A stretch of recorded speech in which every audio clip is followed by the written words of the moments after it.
Hello friends, welcome back to my channel SRK drama explain. Friends, ये video मैं लोगों के एंटरटेनमेंट के लिए बनाती हूँ, so please watch full, share, subscribe and like this video. जैसा कि हमने प्रीवियस पार्ट में देखा था कि मैडली आती है जियांग के साथ। वो बोलता है कि तुम कहाँ जा रही हो, तो हमारी मैडी बोलती है कि मैंने सुना है यहाँ पे एक फ़ेमस जगह है जहाँ की आइसक्रीम बहुत ज़्यादा अच्छी है, तो मैं वहाँ पर जा रही हूँ आइसक्रीम खाने के लिए। वो दोनों जाते हैं, आइसक्रीम खाते हैं, बोलते हैं ओ माय गॉड, यहाँ की आइसक्रीम कितनी बड़ी और प्यारी है।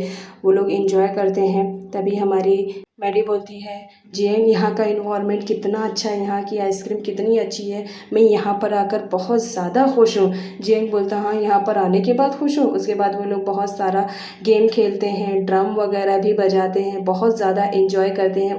जियांग बोलता है ये मैडी भी ना एकदम छोटे बच्चों की तरह हरकतें कर रही, बहुत प्यारी लग रही है। उसके बाद दिखाया जाता है कि मैडी जियांग से पूछती है कि बताओगे तुम्हें जापान पसंद है या कोरिया। तो वो बोलता है मुझे मेरी कंट्री पसंद है, तुम्हें कौन सी पसंद है। वो बोलती है मुझे भी तुम्हारी कंट्री बहुत ज़्यादा पसंद है, तभी तो यहाँ पर आई हूँ, मुझे यहाँ की चीज़ों के बारे में पता चला, मुझे बहुत अच्छा लगता है। तो जियांग बोलता है तुम्हें अच्छा लगा ना। तो उसके बाद दिखाया जाता है यहाँ पे कि हमारी कियो चाबी देने आती है एसन को, जो कि वहाँ पे शिफ्ट होता है उन लोग के घर पर। तभी एसन आता है और बोलता है क्या हुआ, तुम मुझसे पहले आ गई। कियो बोलती है हाँ, चाबी तो मेरे पास थी ना, इसलिए मुझे पहले यहाँ आना पड़ा। तो वो लोग बात करते हैं और यहाँ एसन बोलता है चलो घर पे चलते हैं। उसके बाद वो लोग घर में आते हैं। एसन देखता है और बोलता है कि जो चीज़ें मैंने जहाँ रखी थी सेम जगह पर ही है, कोई भी चीज़ यहाँ से वहाँ नहीं है। तभी वो कियो को बुलाता है, बोलता है तुम यहाँ पर आओगी। कियो जाती है, वो वॉल से उसे लगाकर उसकी हाइट नापता है। बोलता है ओ माय गॉड, तुम्हारी हाइट तो उतनी की उतनी है, आज भी नहीं बढ़ी। कियो बोलती है प्लीज़ ऐसा मत बोलो, मेरी हाइट बढ़ी है, देखो मैं कितनी बड़ी हो गई हूँ। एसन बोलता है तुम सही कह रही हो, तुम बहुत ज़्यादा बड़ी हो गई हो, इतनी ज़्यादा बड़ी कि तुम कोई भी चीज़ मुझसे बताना ज़रूरी नहीं समझती हो। क्या तुम मुझे बता सकती हो कि तुम क्यों परेशान हो। कियो हंसते हुए बोलती है नहीं, ऐसी कोई बात नहीं है, मैं परेशान बिल्कुल नहीं हूँ। तो एसन बोलता है मुझे ऐसा लग रहा है कि तुम बहुत ज़्यादा परेशान हो, मैं तुम्हें देखता हूँ क्लास में तुम खोई खोई सी रहती हो, क्या हुआ, कुछ लव वगैरह का प्रॉब्लम है तो मुझसे बताओ। तो हमारी कियो बोलती है नहीं, ऐसी कोई बात नहीं है, लव वव तो दूर दूर तक नाम निशान नहीं है, अगर कुछ ऐसा रहेगा तो तुम मेरे फ्रेंड हो, मैं तुम्हें ज़रूर बताऊंगी। तो एसन बोलता है कि ठीक है, तुम्हें याद है मेरा बर्थडे है। तो कियो बोलती है हाँ तुम्हारा बर्थडे है, हाँ मुझे याद है, हमारा डेट ऑफ बर्थ तो मेरी डायरी में लिखा हुआ है, जिसे मैंने बहुत संभाल कर रखा है। तो इधर दिखाया जाता है कि मैडी और जियांग दोनों जाते रहते हैं। तभी जियांग की नज़र रिंग पर पहुंचती है, उसे रिंग बहुत ज़्यादा पसंद आती है। तो वो बोलता है तुम 2 मिनट रुको, मैं अभी आता हूँ। मैडी वहाँ रुकती है, जियांग जाकर रिंग पसंद करता है, उसे एक रिंग बहुत ज़्यादा पसंद आती है। वो बोलता है कि ये कियो के लिए बहुत ज़्यादा अच्छी रहेगी। उसके बाद वो बाहर निकलता है और ढूंढता है मैडी कहाँ है। मैडी वहाँ पर नहीं रहती है। तो वो दूर देखता है कि मैडी एक लड़की रहती है जो कुछ बेचती रहती है, वो बबल गम बेचती रहती है, बट कोई उसे खरीदता नहीं है। मैडी उसके पास जाती है, बोलती है क्या हुआ, तुम बहुत ज़्यादा परेशान हो। तो बोलती है मेरी च्युइंगम एक भी बिकी नहीं है। तो मैडी बोलती है कोई बात नहीं, ये लो पैसे और ये सारे बबल गम मुझे दे दो, और ये चॉकलेट भी मेरी तरफ से रख लो, तुम्हें अच्छा लगेगा। तो वो लड़की बोलती है आप बहुत ही अच्छी हो। उसके बाद गुड बाय बोल के वहाँ से चली जाती है। जियांग मैडी को देखता है, उसके बाद उसके पास जाता है और बोलता है तुमने क्या ख़रीदा है। तो मैडी बोलती है कि मैंने बबल गम ख़रीदा है उस बच्ची से। जियांग बोलता है मुझे कुछ ख़ास पसंद नहीं है, लेकिन चलो खाते हैं। उसको एक च्युइंगम देता है और अपना दोनों खाते रहते हैं। मैडी बहुत ज़्यादा खुश हो जाती है कि जियांग ने मुझे कुछ दिया है। इधर दिखाया जाता है कि एसन और जियांग दोनों वापस आते रहते हैं, दोनों बातें करते रहते हैं। तो बोलता है चलो कोई बात नहीं, मैं तुम्हें तुम्हारे घर तक ड्रॉप कर देता हूँ। वो ड्रॉप करने के लिए जाता है। कियो बोलती है तुम्हारा शुक्रिया, तुम मुझे ड्रॉप करने के लिए आए हो। तो एसन बोलता है कोई बात नहीं है, मैं ऑलरेडी बचपन में भी तो तुम मेरे बाईसाइकिल पर भी बैठकर आती थी स्कूल से, याद है, मैं नहीं बैठाता था तो तुम भी बैठ के ज़बरदस्ती आती थी। इधर दिखाया जाता है कि जियांग और मैडी दोनों आते रहते हैं। तभी जियांग की नज़र कियो और एसन पे पड़ जाती है। वो बोलता है ये लोग यहाँ क्या कर रहे हैं। उसके बाद एसन कार से बाहर निकलता है और दौड़ता हुआ जाता है और कियो को हक कर लेता है। बोलता है आई एम सॉरी, क्या तुम मुझे माफ़ कर दोगी। इधर जियांग बहुत ज़्यादा जेलस फील करता है कि कियो को किसी ने हक किया है। वो बोलता है प्लीज़ मुझे माफ़ कर दो, जब तुम्हें मेरी ज़रूरत थी उस वक्त मैंने तुम्हें साथ नहीं दिया, जब तुम्हारे डेड हुई थी मैं उस वक्त US से पढ़ने के लिए चला गया था, मुझे माफ़ कर दो, उस वक्त तुम्हें मेरी ज़रूरत थी लेकिन मैं तुम्हें नहीं मिल पाया वहाँ पर उस जगह पर, प्लीज़ मुझे माफ़ कर देना। जियंग को बहुत ज़्यादा गुस्सा आता है, वो जाता है उन्हें छुड़ाने के लिए। तभी एक कार वाला आकर हमारे जियंग को मारने वाला होता है। तभी हमारी मैडी आ जाती है और जियंग को धक्का दे देती है और खुद सामने आ जाती है, जिसकी वजह से उसका एक्सीडेंट हो जाता है। उसके पैर में बहुत ज़ोर से चोट लग जाती है। तभी कियो की नज़र पड़ती है, वो दौड़ कर आती है। जियंग उसे फ़ौरन हॉस्पिटल में लेकर जाता है और उसका इलाज करवाता है। एहसन आता है, बोलता है तुम फ़िक्र मत करो, तुमने ऐसा कुछ भी नहीं किया है, वो बस एक्सीडेंट ही था। तो जियन बोलता है मुझे तुम्हारी एडवाइस की ज़रूरत नहीं है, तुम अपने ओपिनियन अपने पास रखो। मैं जियन हूँ, मेरे पास खुद के ओपिनियन रहते हैं। उसके बाद दिखाया जाता है कि कियो मेडी को लेकर आती है, क्योंकि मेडी चल नहीं पाती है, तो उसका हाथ पकड़ कर लेकर आती है और बोलती है फिक्र करने की ज़रूरत नहीं है, सिर्फ ऊपर चोट लगी है, इसके बोन्स को कुछ भी प्रॉब्लम नहीं हुआ है। तो जियन बोलता है चलो ठीक है, कोई बात नहीं है, तुम्हें आने की क्या ज़रूरत थी? अगर मेरा एक्सीडेंट होता तो होने देती ना, तुम्हें आगे आने की क्या ज़रूरत थी? मालूम है मैं कितना ज़्यादा परेशान हो गया। मेडी बहुत उदास हो जाती कि उसने जियन की हेल्प की और जियन ही उसे चिल्ला रहा है। उसके बाद वो लोग जाते हैं घर, तो कियो बोलती है कि क्या तुम ऐसे इसे ड्रॉप कर दोगे प्लीज़ मेडी को घर तक, क्योंकि वो वहाँ तक चल नहीं पाएगी और मैं और जियन दोनों घर जा रहे हैं। तभी मेडी कियो से बात करती है, बोलती है तुम्हें मालूम है मेरा फाइनली लव मुझे मिल गया है और मैंने उसे प्रपोज़ भी किया है, देखो लेकिन उसका क्या रिएक्शन होता है। आज मैं बहुत खुश हुई हूँ, आज मैं और जियन दोनों ने बहुत ही अच्छे टाइम स्पेंड किए हैं। तभी हमारे एहसन बोलता है कि चलो घर चलो, मैं तुम्हें घर ड्रॉप कर दूँ, मुझे भी कहीं काम से जाना है। कियो बोलती है हाँ तुम लोग चले जाओ। इधर कियो और जियन दोनों एक साथ में घर के लिए निकलते हैं। वो रास्ते में ही रहता है। तभी बोलता है कि तुम्हें क्या ज़रूरत थी एहसन के साथ जाने के लिए? तो कियो बोलती है तुम नहीं आए थे ना चाबी देने के लिए, तो मुझे ही जाना पड़ा, तो एहसन ने मुझे घर ड्रॉप करने के लिए सोचा था और तुम आ गए, और ये देखो बाकी तो तुम जानते ही हो ना उसके बाद क्या हुआ। जियंग बोलता है ज़्यादा बातें मत बनाओ, चलो घर चलो, लेट हो रहे हैं हम लोग। क्यों उदास हो जाती है कि मैं उसको सफाई दे रही हूँ और वो मेरी सफाई को एक्सेप्ट नहीं कर रहा है। तभी बोलता है जियंग कोई बात नहीं, चलो, उसको पकड़ लेता है और उसको घर लेकर जाता है। इधर दिखाया जाता है मॉम किसी से बात करती हैं। तभी वो बोलती हैं कि जियंग तुम्हारे लिए कॉल आया है। कि वो बोलती है ये दादी का कॉल तो नहीं है, कहीं उनको तो नहीं मालूम पड़ गया कि बेटी का एक्सीडेंट हो गया। उसके बाद जियंग फ़ोन रिसीव करता है, दादी रहती हैं, वो बताती हैं कि तुम्हें मालूम है मेडी को चोट लग गई है। जियंग बोलता है हाँ मुझे मालूम है, मैंने ही उसका ट्रीटमेंट करवाया था। कि वो बहुत ज़्यादा उदास हो जाती है। वो आती है, बोलती है क्या तुम कह रहे हो दादी, तुम्हारी शादी जल्द से जल्द करवाना चाहती हैं।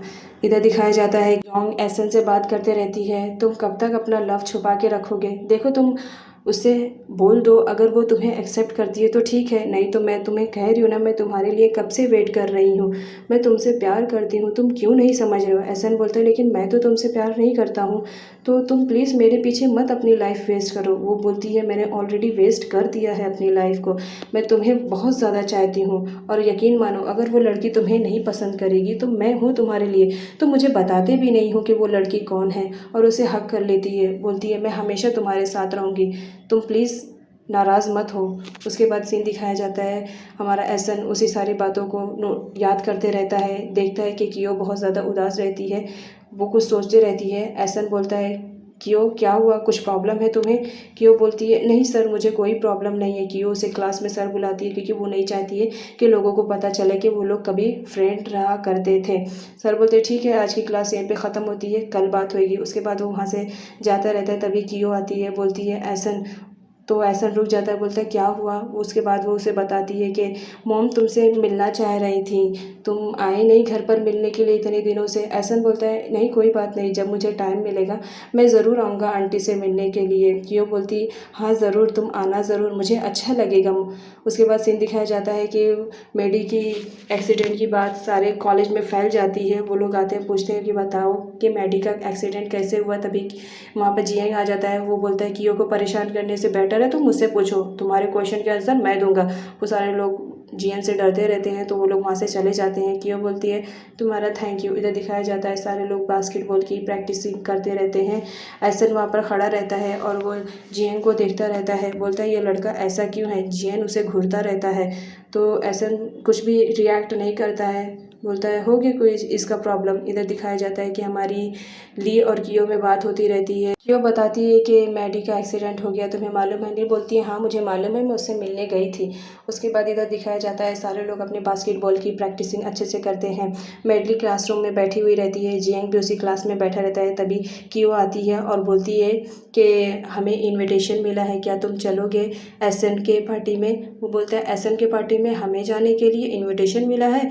वो बोलती है हाँ सारे लोग मेरा वेट कर रहे हैं। ये बात सुनकर जियांग को बहुत ज़्यादा गुस्सा आ जाता है कि सिर्फ कियो के लिए वेट हो रहा है, मेरे लिए नहीं। एसएन आता है, बोलता है कियो चलो हम लोग तुम्हारा वेट कर रहे हैं, लेट हो जाएगा। जियांग फिर कियो को जेलस फील कराने के लिए वो मैडी के साथ अकेला चला जाता है। अचानक रास्ते में मैडी के पेट में बहुत दर्द होता है क्योंकि वो कुछ टाइम से खाना नहीं खाई हुई रहती है। तो जियांग उसके पास आता है, बोलता है क्या हुआ? मैडी बोलती है कि मैं चॉकलेट ढूंढ रही हूँ, मेरे पास चॉकलेट नहीं है, मुझे चॉकलेट खानी है। जियांग बोलता है 2 मिनट रुको, और वो चॉकलेट शॉप पर जाता है, चॉकलेट ला के देता है और बोलता है लो खा लो। बोलती है तुम्हारा थैंक्स। इधर दिखाया जाता है कि कियो जाती रहती है, उसके साथ यॉन रहता है। यॉन बोलता है ठीक है अब तुम अपना ख्याल रखना, मैं यहाँ से जा रहा हूँ, मुझे कुछ काम है, तुम अच्छे से जाना घर तक। कियो बोलती है हाँ ठीक है तुम जाओ, मैं चली जाऊँगी। इधर दिखाया जाता है कि हमारी मैडी और जियांग में बात होती रहती है। तभी जियांग को कोई कॉल आ जाता है और वो वहाँ से भागने लगता है। भागने में ही उसकी रिंग गिर जाती है। वो बोलता है ठीक है मैं बस अभी आ रहा हूँ। तभी हमारी मैडी की नज़र उस रिंग पर पहुँच जाती है। वो रिंग को उठाती है और सोचती है ये तो वही रिंग है जो जियांग ने लिया था। वो जियांग को आवाज़ देती है रिंग लौटाने के लिए, बट जियांग बहुत जल्दी में रहता है और वहाँ से चला जाता है। इसके बाद सीन दिखाया जाता है हमारी कियो अकेले जाती रहती है, एक लड़के से टक्कर हो जाती है, वो लड़का उसे मारने वाला ही रहता है। तभी वहाँ पर कोई आकर उसे बचा लेता है। वो कोई और नहीं एसन रहता है। वो बोलता है तुम्हें मारने की बहुत ज़्यादा जल्दी है। उसके बाद वो उन लोग से फाइट करता है और उन लोग को हरा के भेज देता है। बोलता है आइंदा अगर किसी लड़की को मारा ना तो याद रखना। उसके बाद वो उसे घर ड्रॉप करने के लिए लेकर जाता है। बोलता है तुम अकेले कहाँ जा रही हो, तुम्हारा भाई जियांग कहाँ है? तुम दोनों को तो हमेशा साथ में रहना चाहिए और इतने रात गए वो उसने तुम्हें अकेला छोड़ दिया। कियो बोलती है नहीं कोई बात नहीं। कियो को ये बात सुनकर बहुत बुरी लगती है कि वो जियांग को उसका भाई समझता है, तो वो बता नहीं पाती सच्चाई, बट क्या करे। उसके बाद दिखाया जाता है कि कियो घर पर आती है, उसकी मॉम पूछती है योंग नहीं आया? कियो बोलती है योंग तो मुझसे पहले निकल चुका था, क्या वो नहीं आया है? तो उसकी मॉम बोलती है नहीं वो नहीं आया है अभी तक। तो कियो बहुत ज़्यादा परेशान हो जाती है और उसके बाद वो कॉल करती है, बट रिंगिंग होती है कॉल और जियांग उसे कॉल रिसीव नहीं करता। मम्मा बहुत ज़्यादा परेशान हो जाती हैं, बोलती है कहीं जियांग को कुछ हो तो नहीं गया हो। तो इधर दिखाया जाता है कि जियांग एसन के पास बैठा रहता है। एसन बोलता है मुझे नहीं मालूम तुम मुझसे इतना ज़्यादा क्यों जलते रहते हो। जियांग बोलता है तुम्हारी यही बात थी, मैं यहाँ से जा रहा हूँ। एसन बोलता है जाने की ज़रूरत नहीं है, मेरी पूरी बात सुन लो। मैं नहीं जानता तुम्हें मुझसे क्या प्रॉब्लम है, तुम मुझसे इतना ज़्यादा जेलस क्यों होते हो, लेकिन तुम्हें एक बात बता दूँ, कियो को अगर ज़रा भी तुमने हर्ट किया ना तो मुझसे बुरा कोई नहीं होगा, क्योंकि मैं कियो के लिए बहुत पोसेसिव हूँ। अगर तुमने कियो को कुछ भी किया ना तो मुझसे बुरा कोई नहीं होगा। मैं कियो की बहुत ज़्यादा केयरिंग करता हूँ, मैं बहुत ज़्यादा प्यार उससे करता हूँ। ये बात सुनकर जियांग को बहुत ज़्यादा गुस्सा आ जाता है और वो कुछ नहीं बोलता और वहाँ से जाने लगता है। इधर मॉम और कियो दोनों कॉल पे कॉल करते हैं, लेकिन हमारा जियांग उठाता नहीं है। तो मॉम को दिल में बहुत ज़्यादा बुरे बुरे ख्याल आते रहते हैं। जियांग फ़ौरन जाती है बाहर ढूंढने के लिए, तो वो देख लेती है कि जियांग आ रहा है। वो जियांग को बोलती है तुम क्या हो यार, इतना परेशान करके रख दिया है तुमने। जियांग बोलता है कोई बात नहीं, मैं कहीं पे भी जाऊँ आऊँ तुमसे मतलब क्या। वो उसकी बात को ध्यान में रखता है, जो कि उसे एसन ने कहा था कि वो कियो से बहुत ज़्यादा प्यार करता है।